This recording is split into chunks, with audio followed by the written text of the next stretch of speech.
আসসালামু আলাইকুম, welcome back to my channel.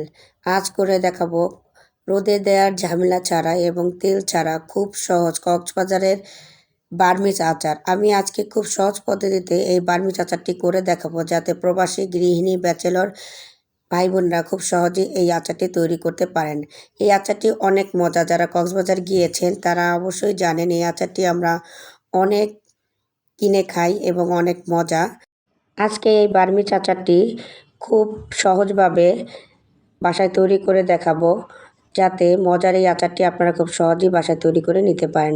প্রথমে আমি এখানে একটি আম ছিলে নিচ্ছি। আমি আজকে এই আচারটি 4টি আম দিয়ে করব, প্রায় 600 গ্রামের মতো। আমি একটি আম আপনাদের কেটে দেখাচ্ছি। প্রথমে আমটি ছিলে 2 ভাগ করে নিয়ে একেবারে পাতলা বা একেবারে মোটা করে স্লাইস করে নেওয়া যাবে না, মিডিয়াম সাইজ করে স্লাইস করে নিতে হবে। এভাবে আপনারা কেটে নেবেন। আমি দেখাচ্ছি, আমি টাইম সংক্ষেপ করার জন্য আমি দেখিয়ে দিচ্ছি কিভাবে আমি কেটেছি। বেশি পাতলা বা বেশি মোটা করার কোনো প্রয়োজন নেই।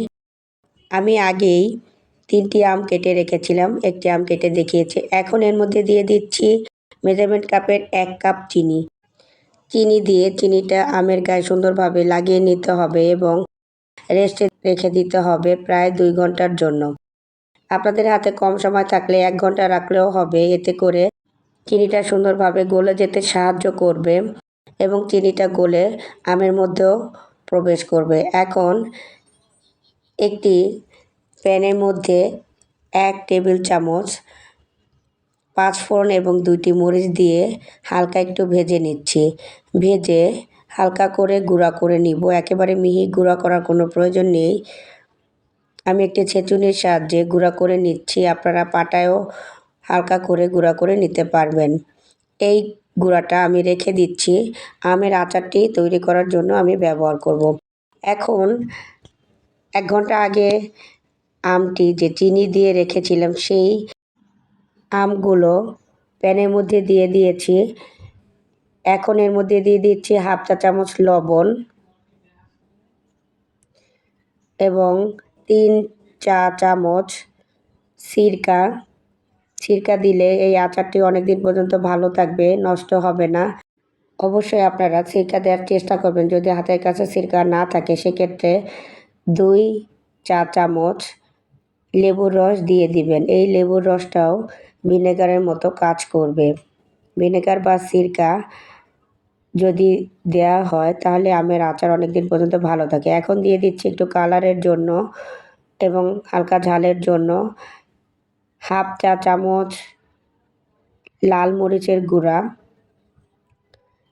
এই মরিচের গুঁড়াটা দেওয়ার ফলে সুন্দর একটি কালার আসবে এই আচারের মধ্যে। দিয়ে দিচ্ছি মরিচ এবং 5 ফোড়ন গুঁড়া করে রাখা সেই গুঁড়াটা নেড়ে দিচ্ছি। এভাবে ফুটতে দিব 5 মিনিট। এখন চুলার আঁচ মিডিয়াম করে দিয়ে ঢাকনা দিয়ে ঢেকে দিব 15 থেকে 20 মিনিটের জন্য। অবশ্যই চুলার আঁচ কমিয়ে দিতে হবে, তা না হলে শিরাটা একেবারেই পুড়ে যাবে এবং আচারটিও খেতে অনেকটা ভালো লাগবে না। এই 15 মিনিটের মধ্যে আমের আচারটির কালারটি চেঞ্জ হয়ে যাবে, কিছুটা ট্রান্সপারেন্ট একটি লুক আসবে, অর্থাৎ কালারটি আপনারা দেখে বুঝে নেন একেবারে পানি কালারের মতো হবে আমের যে উপরের অংশটা। এখন নেড়ে দিচ্ছি।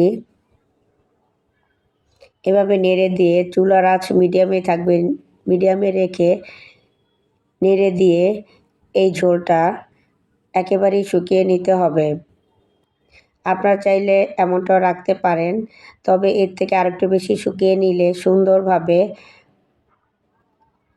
এই চিনির শিরাটা আমের মধ্যে প্রবেশ করতে পারবে। এখন দিয়ে দিয়েছি হাফ চা চামচ বিট লবণ। বিট লবণটা দিলে এই আচারের মধ্যে খুব সুন্দর একটি টেস্ট অ্যাড হয়।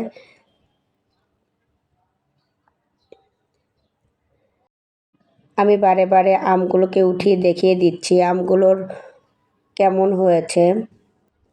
এখনও আমগুলো পুরোপুরি হয়ে যায়নি, ঝোলটা হালকা একটু রয়ে গিয়েছে, আর একটু আমি টানিয়ে নিব মিডিয়াম আঁচে। এই আচারটি তৈরি করতে বেশি সময় লাগে না এবং বেশি উপকরণও প্রয়োজন হয় না। খুব সহজেই রোদে দেওয়ার ঝামেলা ছাড়া, তেল ছাড়া এই আচারটি আপনারা বাসায় তৈরি করে খেতে পারবেন। এই আচারটি খেতে অনেক মজা। আপনারা একবার বাসায় তৈরি করবেন, ছোট বড় সবাই অনেক মজা করে খাবে ইনশাআল্লাহ। এরই সাথে তৈরি হয়ে গেল খুবই মজাদার কক্সবাজারের মতো বার্মিজ আচার। এই আচারটি খুবই সুস্বাদু। আমি উপরে ঝোলটা দিয়ে দিচ্ছি এবং সামান্য একটু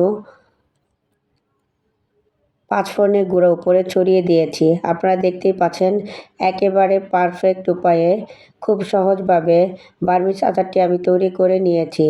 আপনারা খুব সহজভাবে আমার মতো বাসায় তৈরি করুন এবং সবাই মিলে এই আচারটি উপভোগ করুন।